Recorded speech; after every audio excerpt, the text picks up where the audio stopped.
Hello class 10th। इस video में हम फिजिक्स के लाइट चैप्टर के कुछ न्यूमेरिकल्स का सॉल्यूशन करने वाले हैं। ठीक है, और ये इंपॉर्टेंट क्वेश्चन है तो वीडियो को एंड तक ज़रूर देखिएगा। ठीक है, बेसिकली इसको हम बहुत ही बेसिक से समझाएंगे। ठीक, तो अगर आपको ये दिक्कत हो कि आपको बेसिक क्वेश्चन नहीं आते हैं तो वो भी इस वीडियो को आराम से देख सकते हैं। यहाँ पर क्वेश्चन आपको दिया गया है, the focal length of a convex lens is 20 centimetre. Convex lens का फोकल लेंथ 20 सेंटीमीटर दिया गया है। Find the length of a image of a pin 2 centimetre long. ठीक है, आपको इमेज की लेंथ बतानी है। इमेज किसकी है? पिन की है, और पिन की लेंथ आपको दे रखी है 2 centimetre.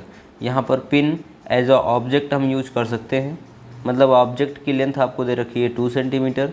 Placed at a distance of 10 centimetre in front of lens, जो कि लेंस के सामने 10 सेंटीमीटर की दूरी पर रखी गई है। तो यहाँ पर आपको 3 टर्म्स गिवन है, जैसे फोकल लेंथ दिया गया है और ऑब्जेक्ट की लेंथ दी गई है और ऑब्जेक्ट डिस्टेंस दिया गया है। यहाँ पर आपको 3 टर्म्स दिए गए हैं। यहाँ पर आपको 3 टर्म्स दिए गए हैं। पहली चीज़ तो फोकल लेंथ दिया गया है और यहाँ पर ऑब्जेक्ट की लेंथ दी गई है और इसके साथ साथ ही ऑब्जेक्ट डिस्टेंस दिया गया है। तो कॉन्वेक्स लेंस में फोकल लेंथ हम पॉजिटिव लेते हैं। ठीक, तो यहाँ पर आपको क्या क्या दिया गया है? फोकल लेंथ दिया गया है। फोकल लेंथ को हम स्मॉल एफ से डिनोट करते हैं और ये दिया गया है आपको 20 सेंटीमीटर। और ऑब्जेक्ट की लेंथ दी गई है या हाइट बोल सकते हो, तो ऑब्जेक्ट की हाइट को h या o से डिनोट करते हैं। इसकी वैल्यू आपको दे रखी है 2 सेंटीमीटर। ऑब्जेक्ट डिस्टेंस दिया गया है तो ऑब्जेक्ट डिस्टेंस को u से डिनोट करते हैं और ये हमेशा माइनस में लिया जाता है, नेगेटिव लिया जाता है। तो u की वैल्यू दे रखी है माइनस का 10 सेंटीमीटर। अब आपको निकालना क्या है? आपको निकालना है इमेज की लेंथ। ठीक है, और इमेज की लेंथ को हम h डैश या I से डिनोट करते हैं। और इसको फाइंड करने के लिए आपको मैग्नीफिकेशन का फार्मूला पता होना चाहिए, जो कि होता है magnification m equals to I upon O equals to h dash upon h equals to v upon u। मतलब v और u का जो रेशियो होता है वही I और O का रेशियो होता है।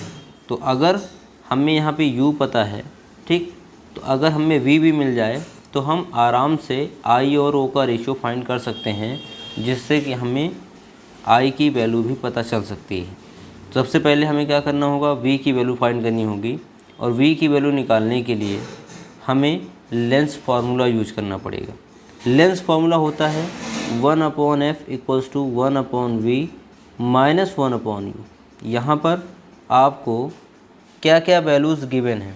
पहली बात तो f की वैल्यू दी गई है, तो f की वैल्यू दे रखी है आपको 20, तो लिखेंगे 1/20।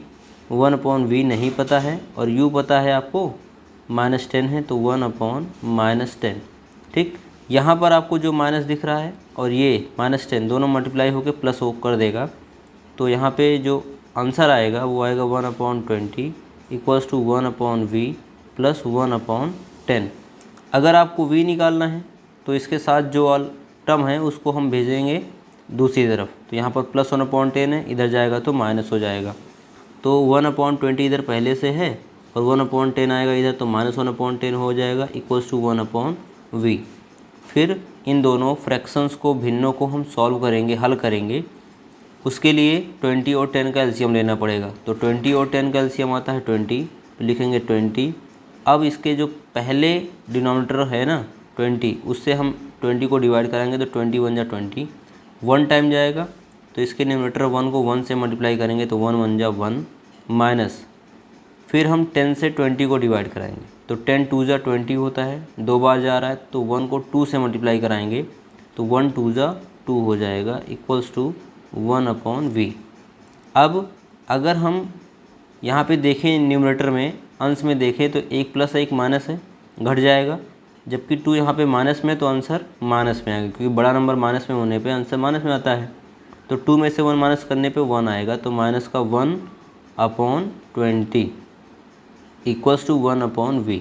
ठीक, अब यहाँ पे दोनों तरफ का हम रेसिप्रोकल कर देंगे, व्युत्क्रम कर देंगे, तो यहाँ पे -1/20 है, तो इसका रेसिप्रोकल आएगा -20 और 1/v का रेसिप्रोकल आएगा v। तो आइए अब हम फाइंड करते हैं इमेज की लेंथ, और इमेज की लेंथ निकालने के लिए आपको मैग्नीफिकेशन यूज करना पड़ेगा। मैग्नीफिकेशन का फॉर्मूला यूज करना पड़ेगा जो कि होता है m=I/O या S'/H=V/U। यहाँ पर I/O या S'/H ये दोनों एक ही चीज़ को डिनोट करते हैं, ठीक है। तो इनमें से हम कोई एक ही चीज़ ले सकते हैं, एक ही टर्म ले सकते हैं। तो हमने यहाँ पर I/O लेना है। I/O की वैल्यू V/U के इक्वल होगी, जिसमें से हमें, ठीक है, O पता है, V भी पता चल गया, U भी पता चला है, और हमें बस I ही निकालना है। तो आप लिखोगे क्या? आप लिखोगे since I/O equals to V/U implies that. अब यहाँ पर आपको I बताता है इमेज की हाइट, ये तो आपको पता ही नहीं है भैया, तो इसको आप ऐसे ही लिख दो I/O। O बताता है इमेज की, सॉरी, ऑब्जेक्ट की हाइट, और ऑब्जेक्ट की हाइट यहाँ पे दे रखी है 2, तो लिखेंगे 2। V इमेज डिस्टेंस बताता है, यहाँ पर हमने V की वैल्यू फाइंड करी है -20, तो ये हो जाएगा -20। और U भी आपका ऑब्जेक्ट डिस्टेंस बताता है, तो ऑब्जेक्ट डिस्टेंस आपको मिला है U, देखिए क्या कितना दिया गया है, U आपको दिया गया है -10, यहाँ पे लिख सकते हो -10, ठीक। तो -10 से इसको कट करेंगे तो 2 टाइम जाएगा। यहाँ पर आप देख सकते हो 2 जो है वो डिवाइड में है, अगर इसको हम दूसरी तरफ भेजते हैं तो ये जाके मल्टीप्लाई हो जाएगा। तो इधर 2 है और 2 में 2 का मल्टीप्लाई कितना होगा, 2 2 हो जाता है 4, 2 दूनी 4, तो I की वैल्यू हो जाएगी 4। इसका मतलब ये है कि जो इमेज बनेगी उसकी लेंथ होगी 4 सेंटीमीटर, ठीक। ये आपका कंप्लीट सोल्यूशन मिल रहा है। आई होप सबको ये सोल्यूशन समझ में आ गया होगा। तो अगर आपको ये वीडियो अच्छा लगा तो एक लाइक कर दीजिएगा, और अभी तक आपने चैनल सब्सक्राइब नहीं किया तो सब्सक्राइब करके बेल आइकन प्रेस कर दीजिए, जिससे कि हम आपको नए नए वीडियोज़ प्रोवाइड कराते रहें, ठीक है। मिलते हैं नेक्स्ट वीडियो में, तब तक के लिए